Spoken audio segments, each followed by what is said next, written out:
about this. Let's focus first on economic context, and then we can go into national security and some other areas as well. But in an economic who would have imagined the President of the United States would fire the CEO of General Motors? Who would have imagined we would now own General Motors? Who would have imagined the taxpayers would take the Congress takes $700 billion of taxpayer money and bail out the financial industry? Who would have imagined we now own AIG, the largest insurer in this country? Who would have imagined we have a $1.4 trillion national debt, the largest in American history?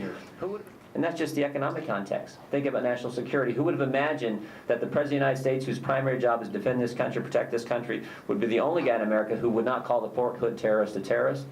And the rest of America's figured out some other president. Who would imagine the President of the United States would take 5 of the most dangerous guys on the planet and say he's going to try them in civilian court in New York, take them from Guantanamo Bay, run the real risk of classified information coming public? Who would have thought the President of the United States would take over 100 days to grant the request that he got from the guy he put in charge in Afghanistan, and only then do 3/4 of it, and also announce to the world the date we were going to start pulling men and women off the battlefield? I mean, so you can see why there's this anger out there and this concern out there on the part of it, why 300 people show up in Sydney, Ohio at a Tea Party town hall, why Massachusetts, a U.S. Senate seat is now in play and Republicans might in fact win it.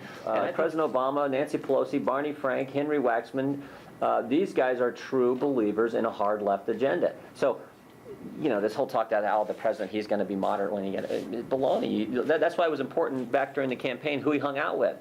Reverend Wright and all the crazy things he said, some of these folks that he come of age with politically. I mean, they're hard leftists. They believe this. They want to get this done.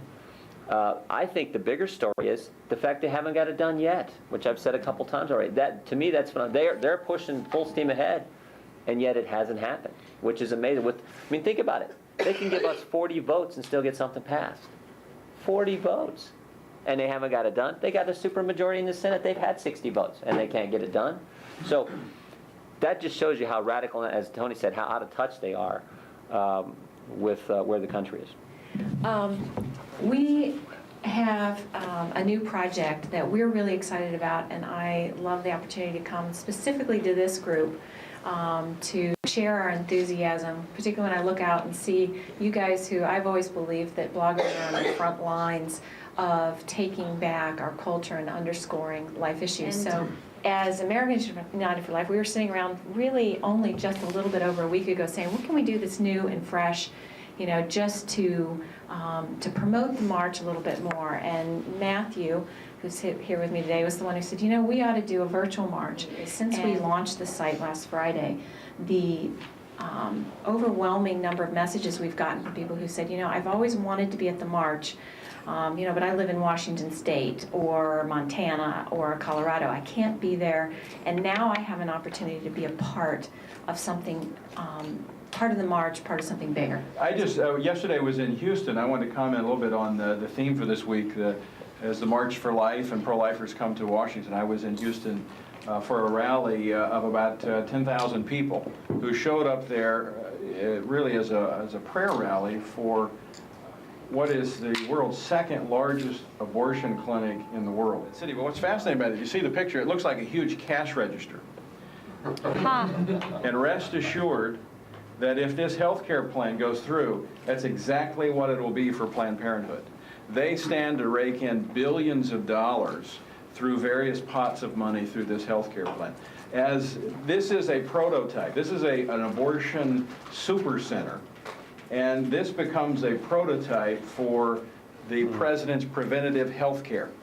Now, they have been cleared to be a preventative care provider, and a lot of the blanks that are in this health care bill, and I'm talking specifically about the Senate bill because that's where the eyes are right now. Most likely, the only chance they may have after today is to force the House to accept the Senate bill, is that most of the blanks are going to be filled in by Kathleen Sebelius.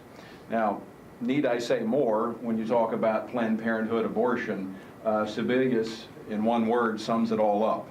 As one of the most pro-abortion governors that has ever held office in this country, we know exactly where Planned Parenthood is going to be. They're going to be raking in taxpayer dollars. But so fundamentally, this health care debate I think it displays what's wrong with Washington. This idea that big federal government, big bureaucrats, big taxation, this idea that somehow the folks in Washington are going to tell the rest of America how they're going to get their health care.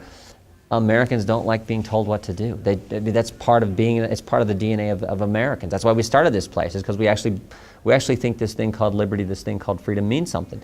And we don't want the federal government getting between us and our family and our doctor.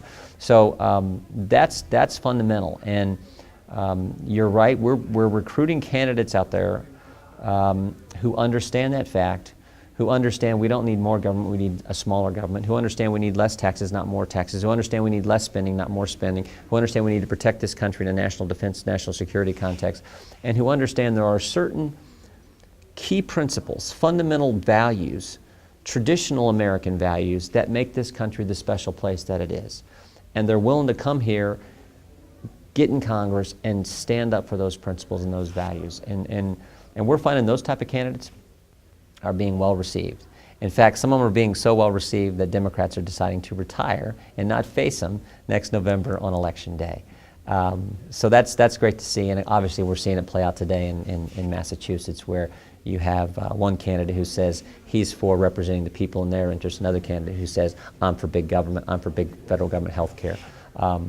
It's great to see.